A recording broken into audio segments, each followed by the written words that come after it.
composição é, nas artes plásticas, a maneira pela qual os elementos de um desenho, ou pintura, ou escultura, ou gravura, etc., são arrumados de modo a formar um todo harmonioso.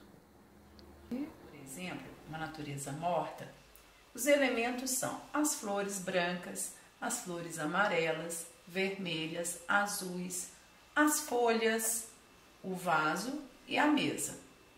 Numa composição bem simples, colocou-se o vaso no centro do quadro, ocupando todo o espaço da tela. Compor, então, é situar ordenadamente uma série de elementos e representá-los numa superfície, que pode ser um papel, uma tela, etc.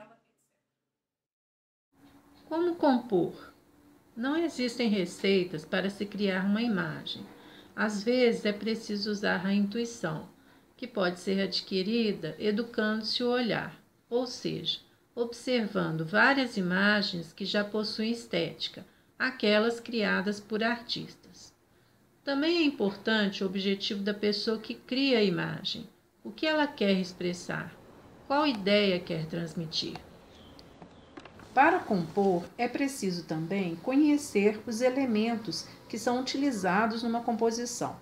São eles os elementos estruturais e os intelectuais. Os elementos estruturais são o ponto, a linha, a forma, a cor, a textura, etc. Já os elementos intelectuais são as relações entre os elementos estruturais que vão estabelecer equilíbrio, ritmo, movimento e unidade. Vamos observar os elementos intelectuais da composição criada por alguns artistas. Leonardo da Vinci utilizou nesta pintura, A Última Ceia, uma composição com equilíbrio simétrico para destacar a figura de Jesus, que é o centro de todo o quadro. Veja como os elementos de um lado correspondem ao outro lado. Temos 6 apóstolos e 4 janelas de um lado, e 6 apóstolos e 4 janelas do outro lado. Já Tintoretto destacou a figura de Jesus em sua obra de mesmo tema que de Leonardo, ou seja, A Última Ceia, porém numa composição de equilíbrio assimétrico e de muito movimento. Jesus está no centro, onde um lado não corresponde ao outro. E ele é destacado pela diagonal que converge para sua figura, dando ainda maior movimento à obra. Um outro elemento intelectual da composição é o ritmo. Nesta obra de Matisse, a música, ele usou uma composição onde destaca o ritmo, ou seja, a repetição das figuras e cores, num ritmo crescente e decrescente.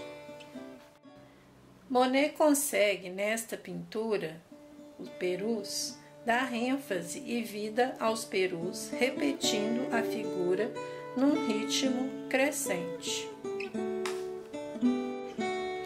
Nesta pintura, Regata em Argênteo, de Monet, o ritmo é alternado, pois ele repete a figura, mas altera o tamanho dos barcos à vela. O ritmo se repete também no reflexo dos barcos na água. O terceiro elemento intelectual seria o movimento. Veja como Matisse, nessa colagem, conseguiu expressar o movimento através de linhas curvas recortadas numa distribuição aparentemente desordenada das formas, fazendo com que nosso olhar percorra toda a obra.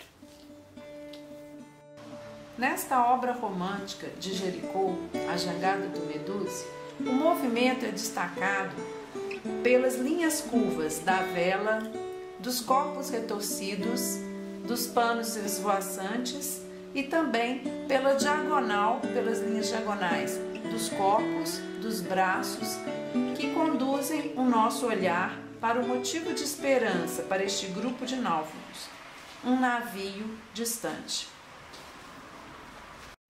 Unidade, outro elemento intelectual da composição. Em Estúdio Vermelho de Matisse, percebemos o uso de uma cor para conseguir unidade ao conjunto. Existem vários elementos dispersos, mas o vermelho do fundo harmoniza a composição. Outro fator de unidade é obtido pela repetição da forma retangular dos pequenos quadros no estúdio. Aqui neste quadro de Fernand Léger, Duas Mulheres com Flores, as formas coloridas estão dispersas e separadas. É a linha preta das figuras femininas, o elemento que fornece unidade ao conjunto.